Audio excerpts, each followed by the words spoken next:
Class 10th की exercise 10.2 का question number 1 है। In question 1 2 3 choose the correct option and give justification.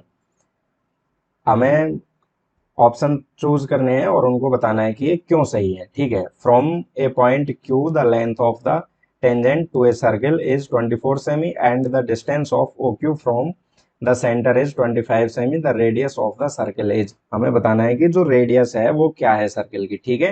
तो एक डायग्राम दिया हुआ है, ये डायग्राम है और ये हमें दिया हुआ है 24 सेमी का है एंड ये हो जाएगा 25 सेमी। और यहाँ पे जो 90 डिग्री का एंगल है या फिर हम कह सकते हैं राइट एंगल है, रेडियस एंड टेंजेंट के बीच में होता है, तो यहाँ पे ये हो जाएगा 90 डिग्री का एंगल। हाइपोटेनियस हो जाएगा 25 सेमी एंड ये हो जाएगा, इसका हाइट हो जाएगी 24 एंड ये हो जाएगा इसका बेस। बेस हमें फाइंड करना है तो पाइथागोरस थ्योरम का यूज करेंगे, बाई पाइथागोरस थ्योरम। तो यहाँ पे पाइथागोरस थ्योरम होगी, हाइपोटेनियस है O Q square equal to base square, तो बेस है हम यहाँ पे ओ पी स्क्वायर प्लस ये हो जाएगी इसकी हाइट पी क्यू स्क्वायर। ठीक है।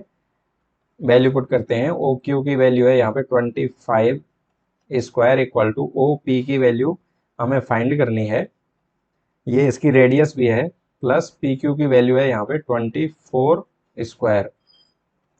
25 का स्क्वायर हो जाएगा 625 equal to O P square plus 24 का स्क्वायर होगा 576। ठीक है। और इनको इस LHS में ले आते हैं तो ये हो जाएगा 625 minus 576 equal to O P square. और इनको माइनस करेंगे तो यहाँ पे आ जाएगा 49 equal to O P square. इनको कर देते हैं इंटरचेंज तो ये हो जाएगा O P square equal to 49 implies O P square root ले लेंगे, taking square root both side. ठीक है। यहाँ पर लिख भी सकते हैं हम taking square root both side. ठीक है। और यहाँ पे हो जाएगा 49 का स्क्वायर रूट लेंगे बच्चों तो क्या आएगा, ओ पी इक्वल टू की वैल्यू आ जाएगी, ओपी की वैल्यू 7 सेमी। तो यहाँ पे जो रेडियस है, जो सर्किल हमें दिया था उसकी रेडियस आ जाएगी 7 सेमी। अब ऑप्शन देख लेते हैं, ऑप्शन कौन सा सही है यहाँ पे, तो ऑप्शन ए सही है। यहाँ पे लिख भी देंगे ऑप्शन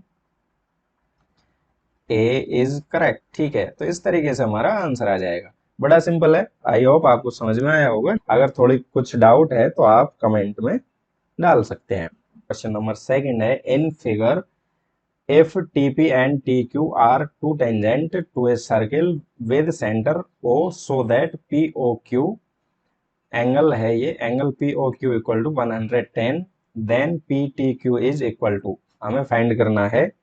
तो यहाँ पे एक डायग्राम दिया हुआ है क्वेश्चन में, इस ये डायग्राम है और क्वेश्चन है आकृति 10.11 जो भी है ये आकृति का नंबर है यहाँ पे। और यदि TP TQ केंद्र O वाले किसी वृत्त पर दो स्पर्श रेखाएं हैं, TP एंड TQ दो टेंजेंट है या फिर स्पर्श रेखाएं हैं और उसका जो सर्किल है उसका सेंटर यहाँ पे दिया है O। इस प्रकार है कि एंगल भी दे रखे हैं POQ, ये जो एंगल है ये 110 का है।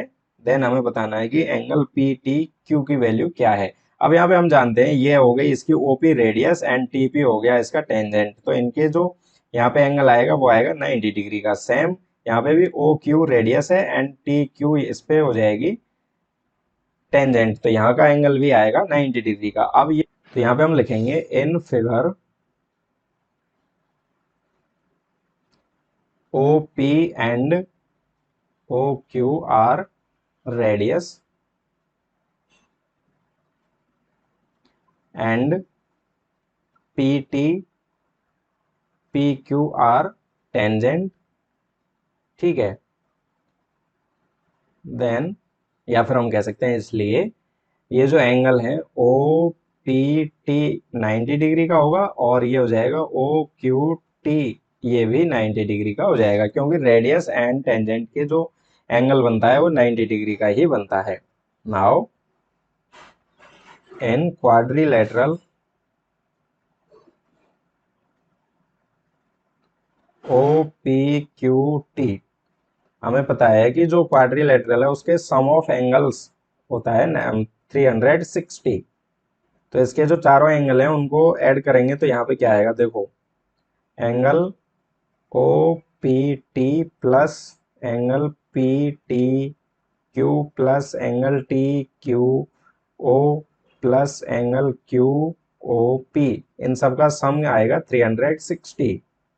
वैल्यू पुट करेंगे, ओ पी टी की वैल्यू है 90 डिग्री, पी टी क्यू की वैल्यू है, हमें फाइंड ही करनी है, पी टी क्यू की वैल्यू तो फाइंड करनी है, प्लस टी क्यू ओ की वैल्यू यहाँ पे है 90 degree plus Q O P की वैल्यू है 110 equal to 360, implies angle P T Q plus इनको ऐड करेंगे तो ये हो जाएगा 290 equal to 360, implies P T Q angle की वैल्यू आएगी 360 माइनस 290, या फिर यहाँ पे माइनस करेंगे तो ये वैल्यू आ जाएगी 70 डिग्री। तो जो वैल्यू हमें फाइंड करनी थी, एंगल फाइंड करना था, वो हो जाएगा हमारा 70 डिग्री का।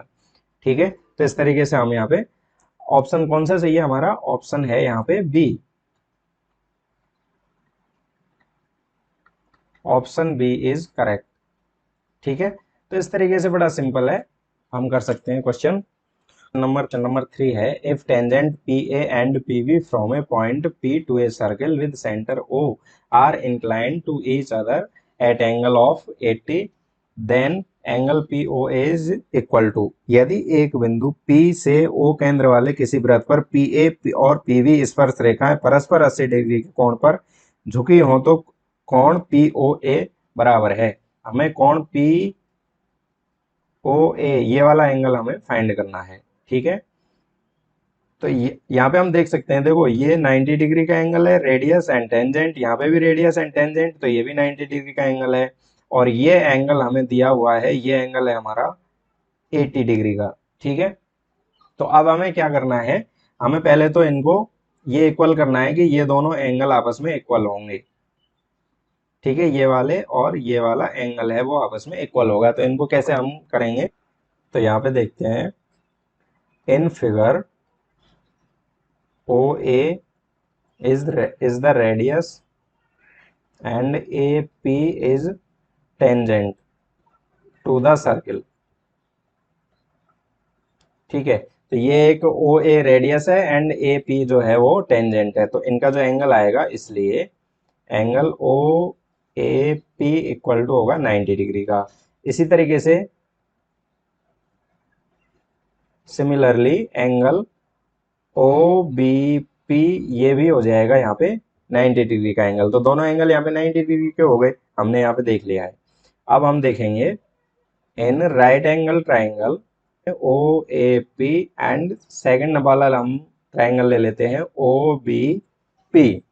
ठीक है, ये दोनों ट्राइंगल हमने ले लिए हैं, तो यहाँ पे देखो angle OAP equal to angle OBP equal to 90 degree का है, ये हमने यहाँ पे प्रूव कर ही लिया है।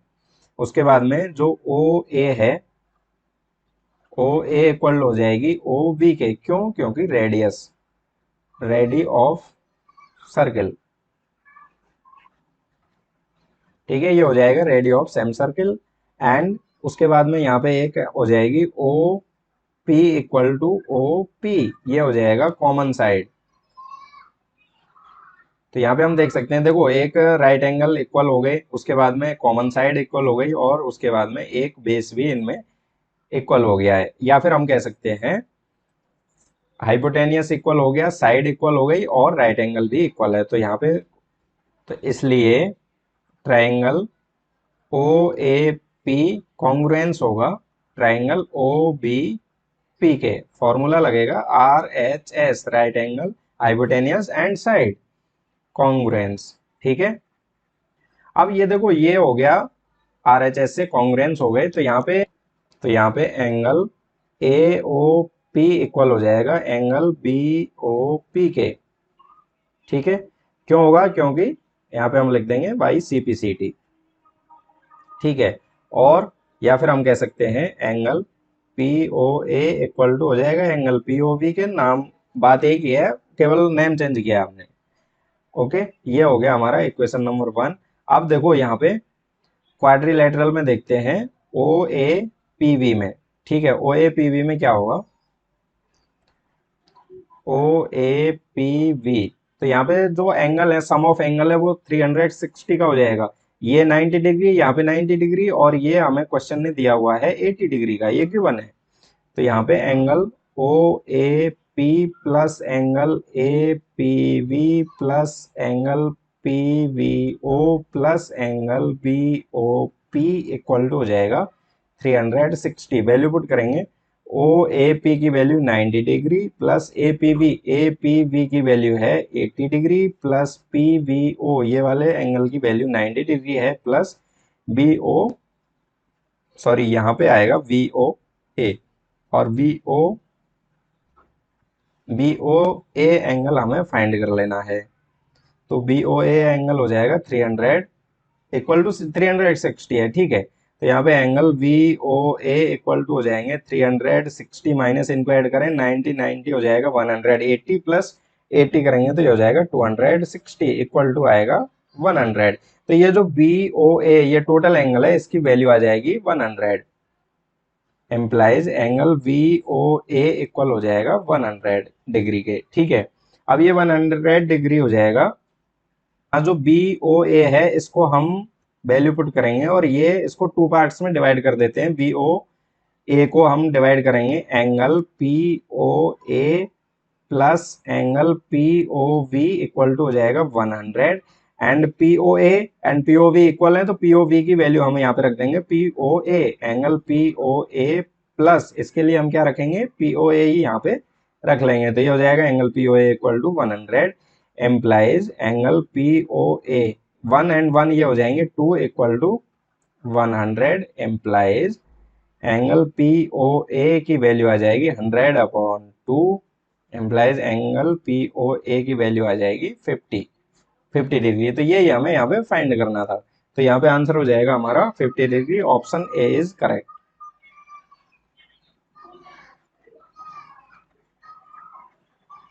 यहाँ पे देखो ये हो गया 50 एंड ये भी हो जाएगा 50, क्योंकि ये दोनों आपस में इक्वल है, लेकिन हमें फाइंड करना था पीओए, इसलिए हमने पीओए ही यहाँ पे निकाला है, ठीक है।